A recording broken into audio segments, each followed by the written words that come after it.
안녕하세요. 세월마루입니다. 오늘은 반찬가게 할머니의 반격이라는 사연에 대한 이야기를 시작해 보겠습니다. 어머니, 이제 그 집 필요 없잖아요. 요양병원 가셔서 편하게 지내세요. 저를 치매라 부르고 제 통장과 집까지 자기들 이름으로 돌려놓고서는 그 아이들은 끝까지 한마디 했습니다. 그냥 요양병원에서 썩으시면 돼요. 그런데 말입니다. 저는 평생 남의 바닥만 닦고 산 할머니지만 제 인생까지 닦아버리게 두진 않았습니다. 오늘은 78살 반찬가게 할머니였던 제가 며느리와 안사돈 그리고 병원 직원에게 속아 치매 노인으로 몰리고 집까지 경매에 넘어갈 뻔했다가 손녀와 변호사의 도움으로 모든 걸 되찾은 이야기를 들려드리겠습니다. 제 이름은 한옥자, 올해 78입니다. 경기도의 오래된 재래시장 골목에서 반찬 가게를 40년 넘게 했습니다. 아침 4시 반이면 눈을 뜨고 5시엔 벌써 콩나물 삶고 김치 버무리고 멸치볶음을 했죠. 찬물에 손 담가가며 무 씻고 시래기 다듬고 고추장 풀어 양념 만들고 그렇게 하루하루를 보냈습니다. 제 손으로 남편 병수와 아들 민수 그리고 손녀 민지를 키웠습니다. 남편이 살아있을 땐 둘이서 장사가 잘 돼서 집도 한 채 장만했죠. 남편은 새벽 시장에서 채소 경매 받아오고 저는 그걸로 반찬 만들어 팔았습니다.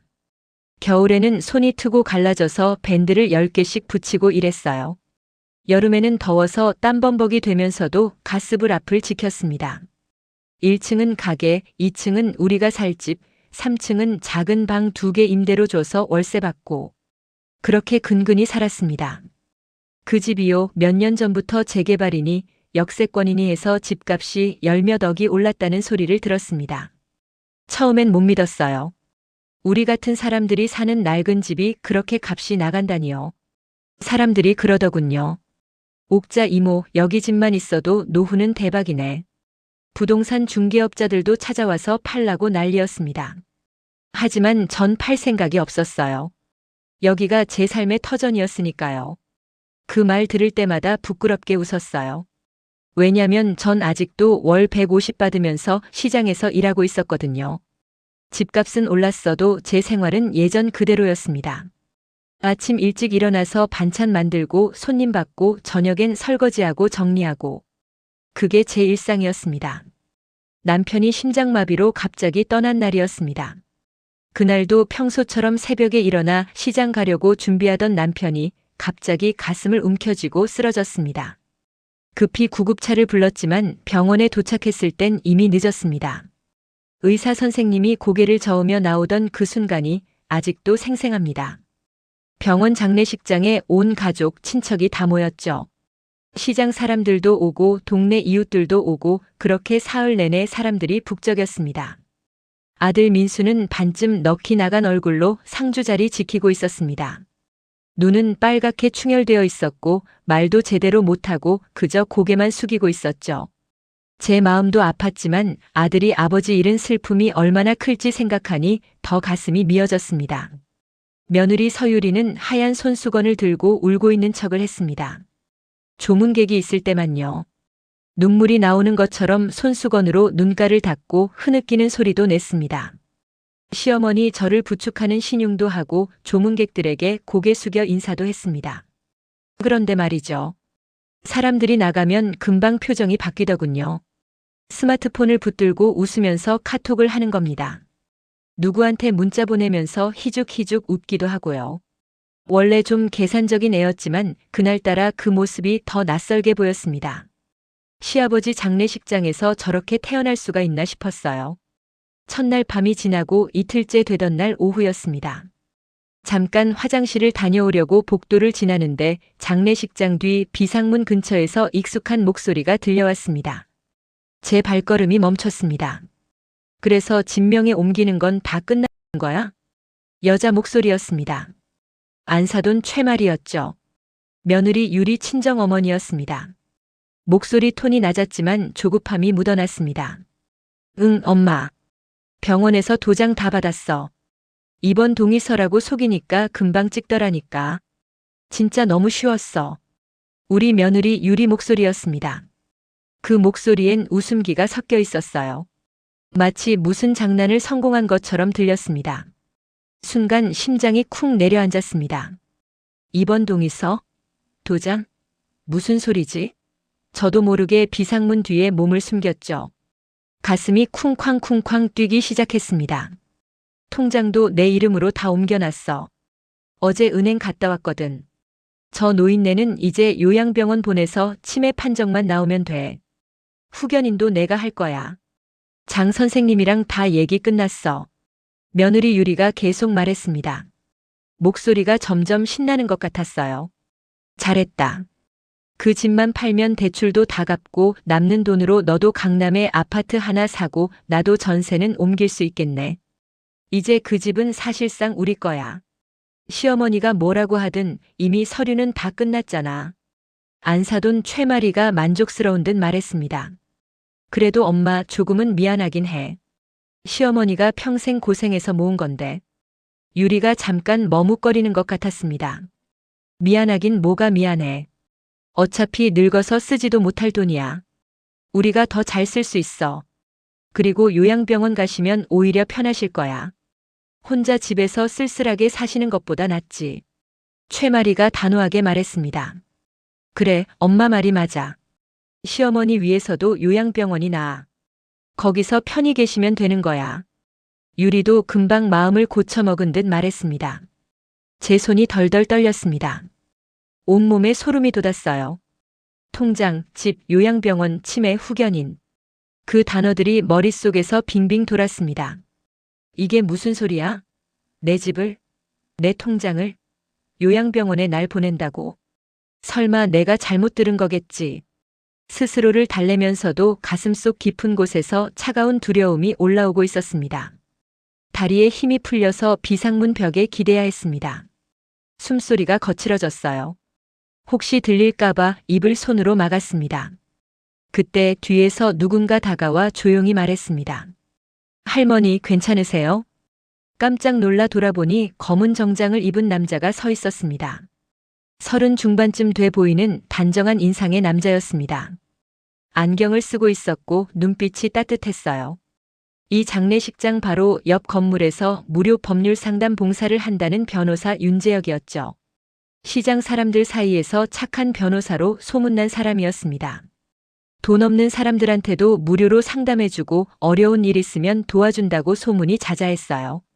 그는 제가 비상문 뒤에서 떨고 있는 걸 보더니 조금 걱정스러운 표정을 지었습니다. 얼굴이 창백하게 질려있는 제 모습을 보고 놀란 것 같았어요. 그는 주머니에서 명함을 한 장 꺼내 조심스럽게 제 손에 쥐어주며 말했습니다. 혹시 나중에라도 도움이 필요하시면 이 번호로 연락주세요. 요즘 노인분들 상대로 나쁜 짓 하는 사람들이 많거든요. 특히 가족들이 재산을 노리는 경우가 정말 많습니다. 혹시 이상한 서류에 도장 찍으라고 하면 꼭 저한테 먼저 연락주세요.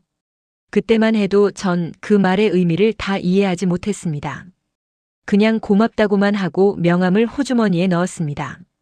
하지만 그때 받은 그 명함이 나중에 제 인생을 구하는 열쇠가 될 줄은 꿈에도 몰랐습니다. 장례를 치르고 한 달쯤 지나서였습니다. 남편 없이 혼자 가게 일을 하려니 힘들었지만 그래도 손님들이 있으니 버틸 수 있었습니다. 단골 손님들이 위로도 해주고 힘내라고 격려도 해주셨어요. 그날도 평소처럼 가게에서 일하고 있었습니다. 시장 가게에서 김치통을 들다가 허리가 뚝 하고 내려앉는 느낌이 들더군요. 순간 숨이 막혔습니다. 너무 아파서 그 자리에 주저앉았어요.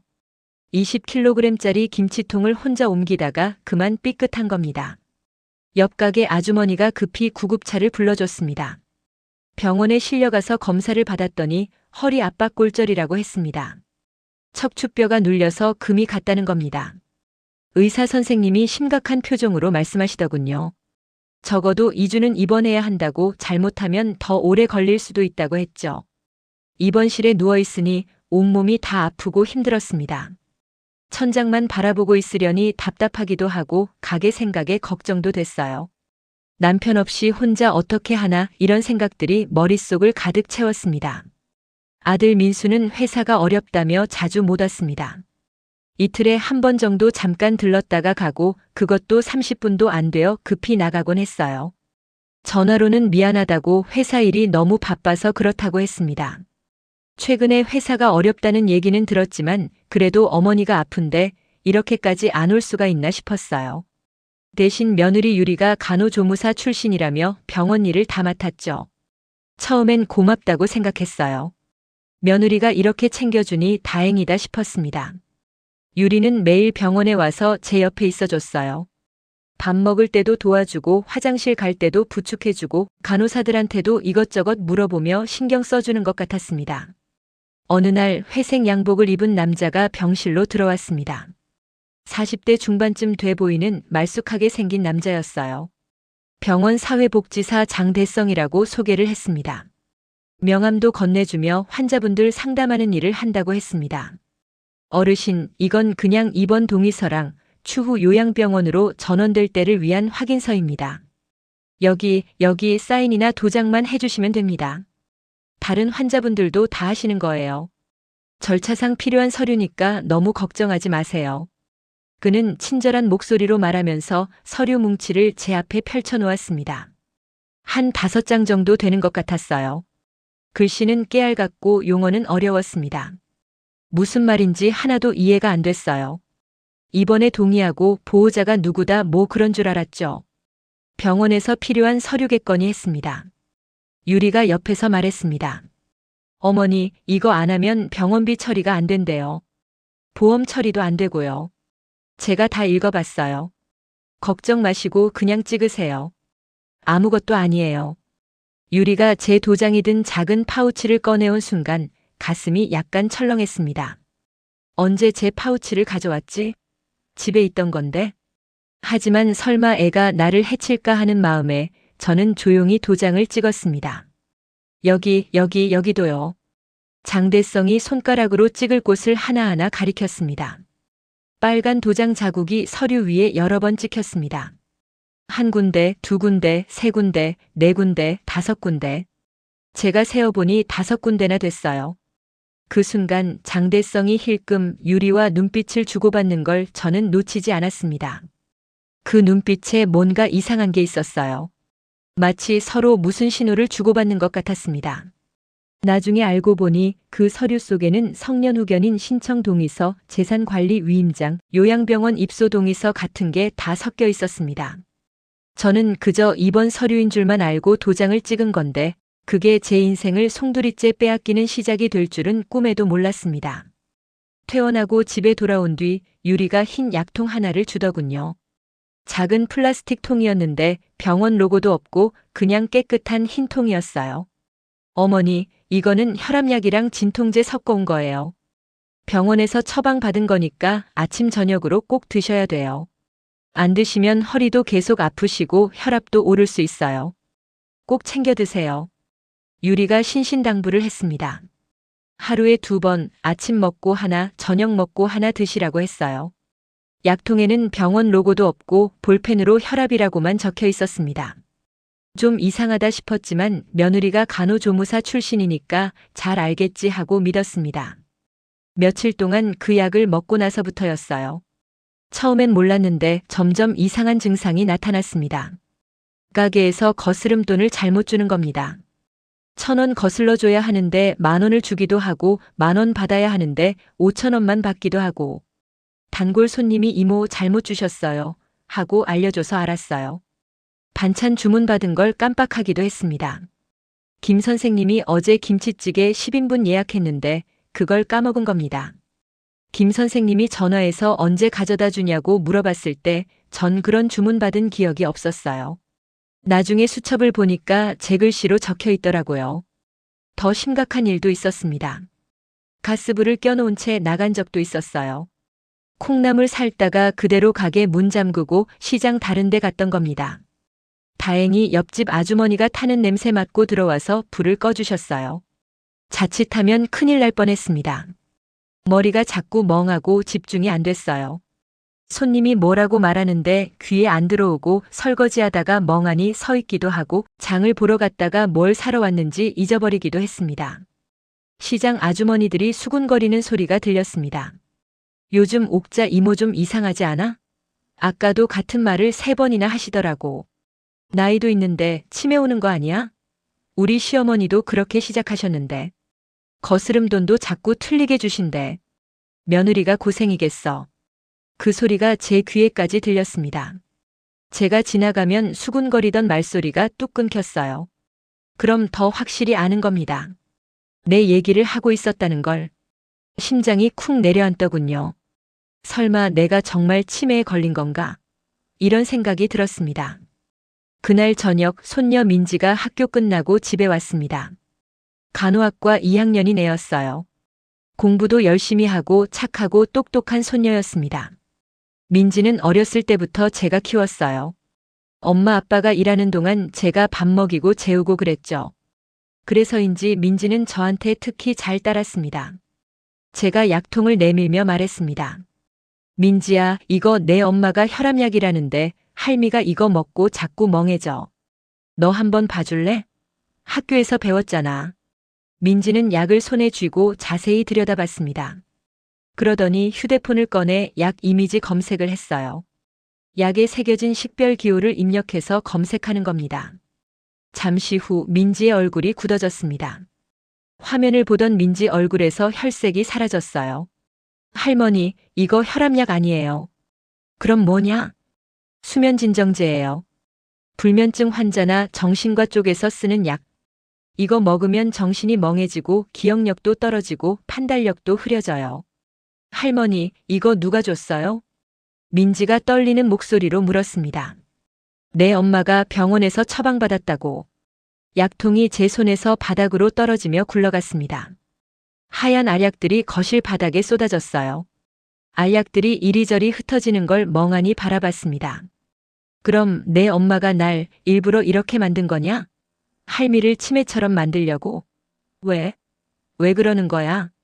제 목소리가 떨렸습니다. 민지는 아무 말도 못하고 입술만 깨물고 있었습니다.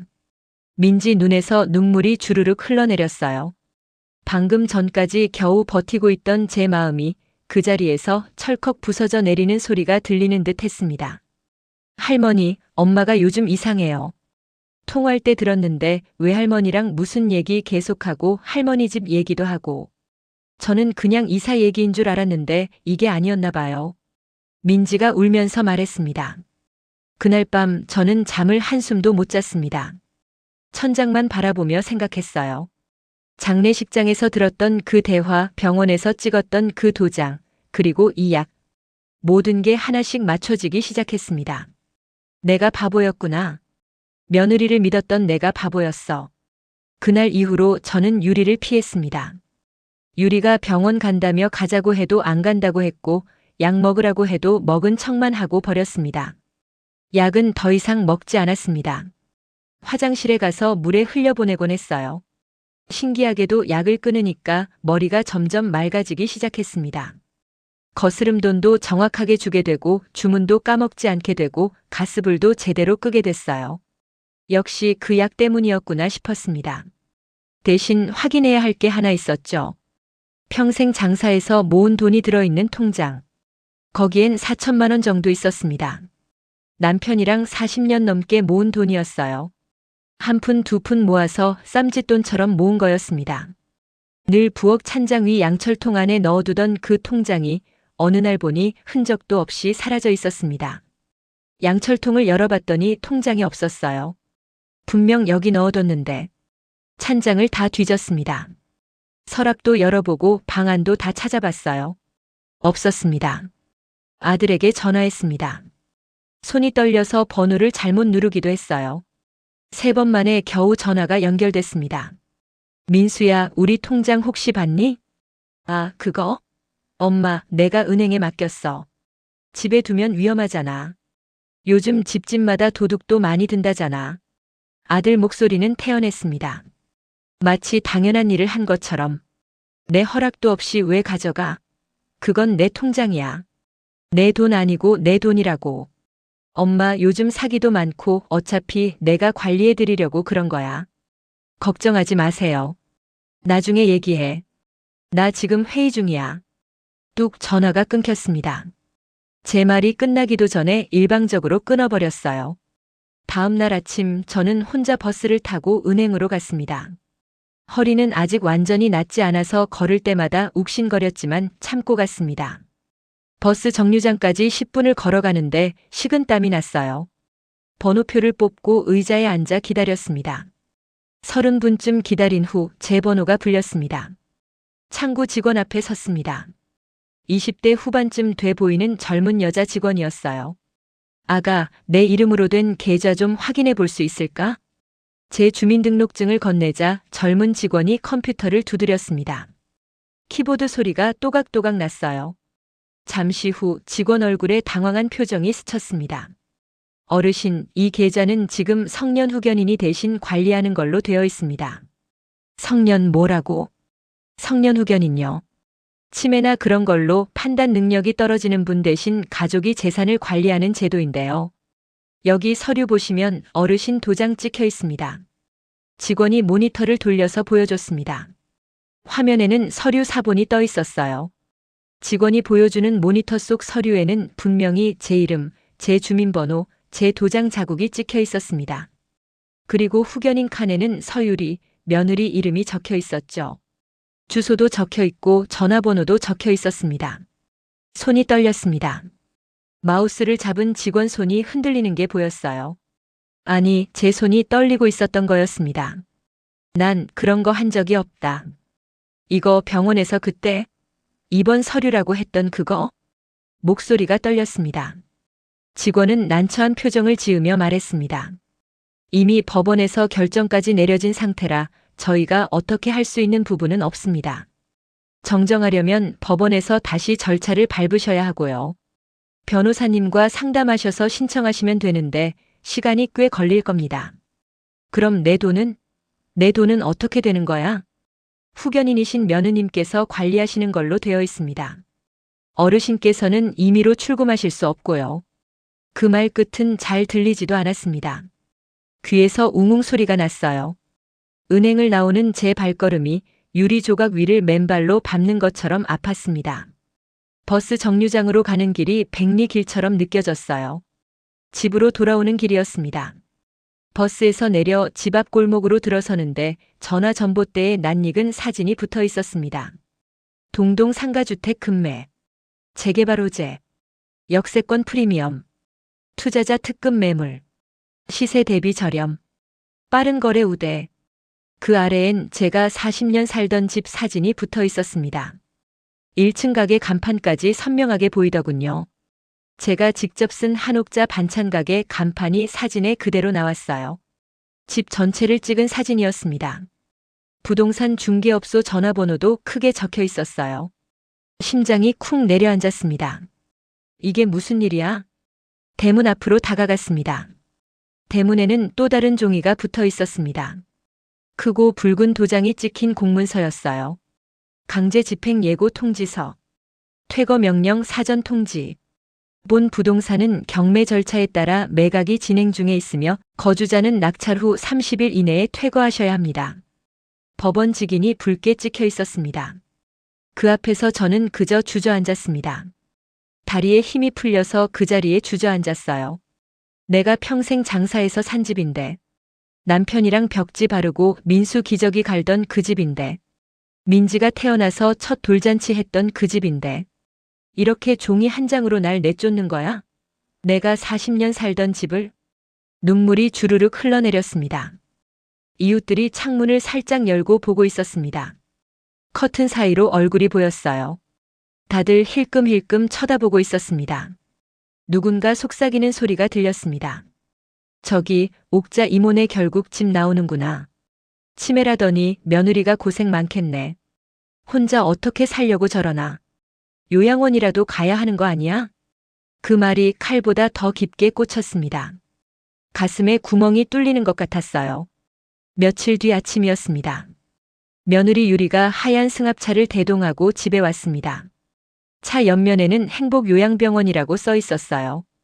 간호조무사 2명도 같이 왔습니다. 어머니, 이제 혼자 사시면 위험해요. 요양병원이 훨씬 안전하고 좋은 곳이에요. 제가 직접 알아봤어요. 시설도 깨끗하고 간호사들도 친절하대요. 거기서 편히 쉬세요. 유리가 상냥한 목소리로 말했습니다. 하지만 그 눈빛은 차가웠어요. 난 안 가. 내 집에서 살 거야. 제가 버텼습니다. 어머니, 지금 어머니 상태로는 혼자 사실 수 없어요. 치매 판정도 나왔고 법원에서도 후견인 지정했잖아요. 저한테 어머니 보호할 의무가 있어요. 유리가 단호하게 말했습니다. 저항할 힘도 없었습니다. 서류상 저는 이미 판단 능력 없는 치매 노인이 되어 있었으니까요. 간호조무사 2명이 제 팔을 잡고 차로 데려갔어요. 짐은 간단한 옷가지 몇 개만 챙겨줬습니다. 차 안에서 뒤를 돌아봤습니다. 제가 40년 살던 집이 점점 작아지고 있었어요. 1층 가게, 2층 우리 방, 3층 임대방. 그 집이 시야에서 사라질 때 뭔가 제 인생도 같이 사라지는 것 같았습니다. 그렇게 저는 요양병원 침대 위에 누워있게 됐습니다. 그 병원은 남의 부모를 상품처럼 데려와 채우는 곳처럼 느껴졌습니다. 복도에는 할머니, 할아버지들이 휠체어에 앉아 멍하니 있었어요. 어떤 분은 혼자 중얼중얼 얘기하고 어떤 분은 그냥 창밖만 바라보고 있었습니다. 제 방은 4인실이었습니다. 침대 4개가 나란히 있었어요. 옆 침대에는 팔순이 넘어 보이는 할머니가 누워서 숨만 쉬고 계셨습니다. 며칠 지나지 않아 저는 그 병원에서 이상한 제안을 받았습니다. 간호조무사가 와서 말했어요. 할머님, 가만히 계시면 더 우울해져요. 몸 쓰시는 게 좋아요. 밥 먹다 남긴 사람들의 쟁반 정리랑 복도 청소 좀 해주시면 어때요? 대신 하루에 10만 원씩 요양비에서 깎아드릴게요. 결국 저는 요양병원에서도 반찬 가게 하던 손으로 다시 일을 하고 있었습니다. 식당에서 쟁반 치우고 복도 걸레질하고 화장실 청소하고 평생 바닥 닦고 살았는데 여기서도 바닥을 닦고 있었습니다. 이게 내 인생인가 싶었어요. 평생 일하고 또 일하고 끝까지 일하다가 죽는 건가. 그렇게 생각하니 눈물이 났습니다. 어느 날 저녁이었습니다. 요양병원 식당 창가를 닦고 있었어요. 저녁 식사가 끝나고 환자분들은 다 방으로 돌아가고 저는 테이블을 닦고 있었습니다. 창밖으로는 해가 지고 있었어요. 복도 끝에서 목소리가 들렸습니다. 처음엔 잘 안 들렸는데 귀를 기울이니 선명하게 들렸어요. 장 선생님, 그 집 경매 언제쯤 넘어갈까요? 며느리 유리 목소리였습니다. 제 손이 멈췄습니다. 복도 쪽을 살짝 봤어요. 다음 달 말이면 낙찰될 겁니다. 지금 시세로 한 15은 받을 거예요. 재개발 호재 때문에 관심 갖는 사람들이 꽤 있더라고요. 사회복지사 장대성 목소리였습니다. 그럼 엄마랑 저랑 선생님이랑 셋이서 잘 나눠요. 처음 약속대로 3등분 하는 거죠? 각자 5억씩? 어차피 시어머니는 이제 여기 묶여 있을 테니까요. 나갈 수도 없고요. 유리가 웃으면서 말했습니다. 발걸음이 멈췄습니다. 온몸에 소름이 돋았어요. 제 집을 팔아서 셋이서 나눈다고? 각자 5억씩? 그 순간 복도 반대편을 봤습니다. 복도 모퉁이에서 누군가 핸드폰을 들고 숨죽이고 서 있는 게 보였습니다. 손녀 민지였습니다. 민지는 손이 떨리는 와중에도 녹화 버튼을 꼭 누르고 있었습니다. 핸드폰을 유리 쪽으로 향하고 있었어요. 그 화면에는 유리, 장대성, 그리고 안사돈 최마리의 얼굴이 선명하게 잡혀 있었죠. 민지가 언제부터 여기 와 있었는지 모르겠지만 녹화를 하고 있었습니다. 치매 진단서도 잘 써주셨잖아요. 기억이 계속 희미해지고 재산 관리가 어렵다 뭐 이런 내용으로요. 이제 어머니가 법원에 무슨 말을 해도 아무도 안 믿어요. 치매 환자가 하는 말이라고 생각하니까요. 선생님 덕분이에요. 유리가 장대성에게 말했습니다. 에이, 별 말씀을요. 저도 수고비 받는 거니까요. 이런 일 많이 해봤어요. 노인분들 재산 빼내는 거 생각보다 쉬워요. 서류만 잘 만들면 돼요. 장대성이 웃으며 대답했습니다. 그 순간이 모든 걸 뒤집을 수 있는 장면이 될 줄은 그때의 저도 민지도 아직 몰랐습니다. 하지만 민지는 끝까지 녹화 버튼을 누르고 있었어요. 손이 떨려서 핸드폰이 흔들렸지만 놓지 않았습니다. 그날 밤 민지는 요양병원 근처 카페에서 윤재혁 변호사를 만났습니다. 제가 장례식장에서 받았던 명함을 민지가 집에서 찾아냈다고 했어요. 저는 그 명함을 서랍에 넣어뒀었는데 민지가 제 물건을 정리하다가 발견한 거였습니다. 민지는 윤 변호사에게 녹화한 영상을 보여줬습니다. 윤 변호사는 영상을 몇 번이나 돌려봤다고 했어요. 소리 하나하나를 다 확인하고 화면도 크게 해서 얼굴들을 다 확인했다고 합니다. 그러더니 무겁게 한숨을 쉬었답니다. 이건 단순한 가족 다툼 수준이 아닙니다. 명백한 사기, 사문서 위조, 성년후견제도 악용, 노인학대입니다. 형법상 여러 죄목이 성립합니다. 이건 심각한 범죄예요. 민지 양, 이 영상 절대 지우면 안 됩니다. 이게 결정적 증거가 될 겁니다. 원본 파일 백업도 여러 군데 해두세요. 클라우드에도 올리고 다른 기기에도 저장하세요. 그리고 할머님을 여기서 그냥 두면 안 되겠어요. 당장 내일이라도 모시고 나와야 합니다. 이 사람들이 뭘 더 할지 모르니까요. 윤 변호사가 심각한 표정으로 말했습니다. 그날 새벽까지 세 사람은 병원 의무기록, 은행 계좌 이력, 법원의 후견인 결정문집, 경매 서류 등을 하나씩 확인해 나갔습니다. 윤 변호사 사무실에 모여서 서류를 쫙 펼쳐놓고 하나하나 분석했다고 해요. 윤 변호사는 마지막에 이렇게 말했습니다. 이젠 할머님이 혼자서 바닥을 닦으실 필요 없습니다. 더러운 건 제가 법으로 닦을 겁니다. 이 사람들이 할머님한테 한 짓 다 대가를 치르게 만들겠습니다. 몇 달 뒤였습니다. 저는 법원에 섰습니다. 윤 변호사 덕분에 요양병원에서 나올 수 있었고 민지 집에서 지내면서 재판을 준비했습니다. 처음엔 겁이 났어요.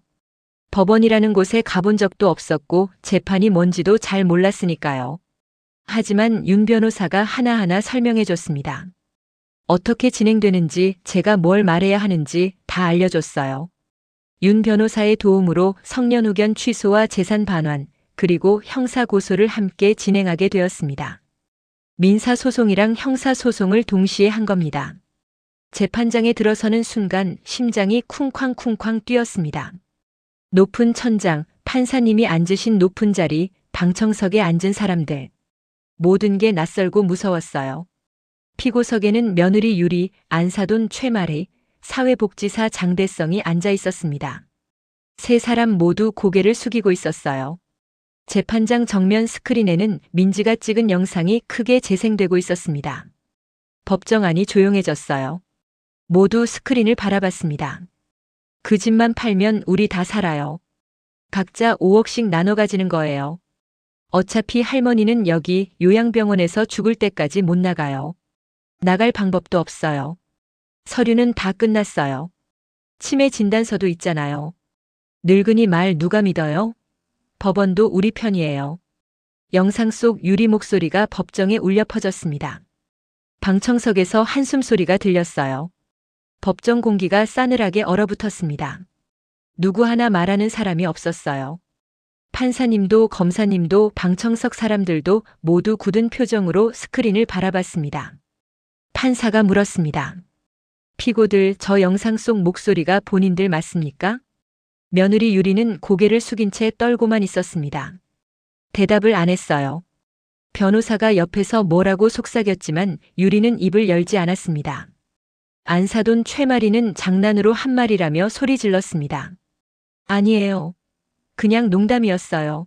정말로 할 생각은 없었다고요. 그 자리 분위기에서 그냥 한 말이에요. 최마리가 울먹이며 말했습니다. 사회복지사 장대성은 변명할 말을 찾지 못해 입술만 깨물고 있었습니다. 얼굴이 새하얗게 질려 있었어요. 윤 변호사가 일어나 서류 뭉치를 들어올렸습니다. 두툼한 파일이었어요. 증거 자료가 가득 들어 있었습니다. 존경하는 재판장님.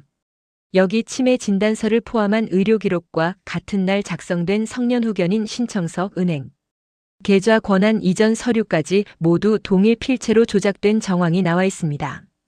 필적 감정 결과도 첨부했습니다. 피해자인 한옥자 씨는 실제로 혼자 반찬 가게를 운영하고 있었고 매일 장부 정리까지 하며 일상생활과 재산 관리가 가능한 상태였습니다. 시장 상인들의 증언서도 여기 있습니다. 모두 한옥자 씨가 정상적으로 장사를 하고 계셨다고 증언하고 있습니다. 피고들은 의도적으로 수면진정제를 혈압약이라고 속여 복용시키고 이로 인해 피해자가 멍한 상태가 되자 주변에 치매 소문을 퍼뜨렸습니다. 약 성분 분석 결과서도 제출했습니다. 그 뒤 이를 근거로 후견인 선임과 집 경매를 진행한 것입니다. 이는 명백한 계획 범죄입니다. 윤 변호사가 또박또박 말했습니다. 그 순간 제 옆에서 아들 민수가 무릎을 꿇었습니다. 바닥에 털썩 무릎을 꿇더니 제 손을 잡았어요. 엄마 미안해요. 나도 알고 있었어요. 애 엄마랑 장 선생이 이런 거 하는 거. 중간에 알았어요. 근데 회사 빚이 너무 많아서 집만 팔면 다 해결될 줄 알았어요. 그래서 모른 척 했어요. 정말 미안해요. 민수 얼굴에는 눈물이 줄줄 흘렀습니다. 콧물까지 나왔어요. 법정안이 술렁였습니다. 방청석에서 누군가 한숨을 쉬었어요. 저는 그런 아들을 내려다보며 한참을 말없이 서 있었습니다. 뭐라고 말해야 할지 몰랐어요. 화가 났지만 동시에 슬펐습니다. 저런 아들로 키운 게 제 잘못인가 싶기도 했어요. 천천히 한마디 했습니다. 민수야, 내가 나를 지켜야 하는 자리가 아니라 돈이 더 중요해졌던 거지. 내 엄마가 더 중요한 게 아니라 내 빚이 더 중요했던 거지. 제 목소리는 떨렸지만 또박또박 말했습니다. 아들은 더 크게 울음을 터뜨렸습니다. 엉엉 소리내서 울었어요. 법정 안에 그 울음소리가 울려 퍼졌습니다. 판사는 긴 정적 끝에 판결을 읽기 시작했습니다. 판사님이 서류를 펼치는 소리가 들렸어요. 피고 서유리, 최마리, 장대성. 세 사람은 고령의 시어머니를 상대로 계획적이고 조직적인 사기 행각을 벌였습니다. 성년후견 제도의 취지를 악용해 피해자의 재산권과 인간으로서의 존엄까지 짓밟았습니다. 이는 단순한 재산 범죄를 넘어 노인 학대이며 인권 침해입니다. 특히 피고 장대성은 사회복지사라는 직위를 이용해 범행에 가담했으며 이는 죄질이 매우 불량합니다. 의료인이 환자를 해치는 것과 같은 행위입니다. 이에 본 법원은 피고 서유리에게 사기, 사문서 위조, 노인학대 등의 죄목으로 징역 5년 피고 최마리에게 사기 방조 및 공동정범으로 징역 5년 피고 장대성에게 사기 및 직권남용으로 징역 4년을 선고합니다. 또한 피해자에게 연대하여 재산상 손해 전액과 위자료 5천만 원을 배상하라. 판사님이 끝까지 읽었습니다. 법정안이 조용해졌다가 방청석 뒤쪽에서 누군가 작은 박수를 쳤습니다. 그러자 다른 사람들도 박수를 치기 시작했어요. 시장 아주머니들이었습니다. 제 가게 단골 손님들, 옆 가게 주인들, 오래 알고 지낸 분들이 방청석에 와 계셨어요. 저는 조용히 고개를 숙였습니다. 눈물이 났어요. 억울해서 나는 눈물이 아니라 다 끝났다는 안도감에 나는 눈물이었습니다. 그 순간 제 귀엔 오래 전 장례식장 비상문 뒤에서 들었던 말이 떠올랐습니다. 이제 그 집은 다 우리 거야. 시어머니가 뭐라고 하든 이미 끝난 일이야. 이제 그 말은 법정에서 완전히 뒤집혔습니다. 집은 다시 제 이름으로 돌아왔고 통장도 되찾았습니다. 며느리와 안사돈 그리고 사회복지사는 감옥에 가게 됐어요. 판결이 끝나고 몇 달 뒤였습니다. 저는 다시 제가 살던 집으로 돌아왔습니다.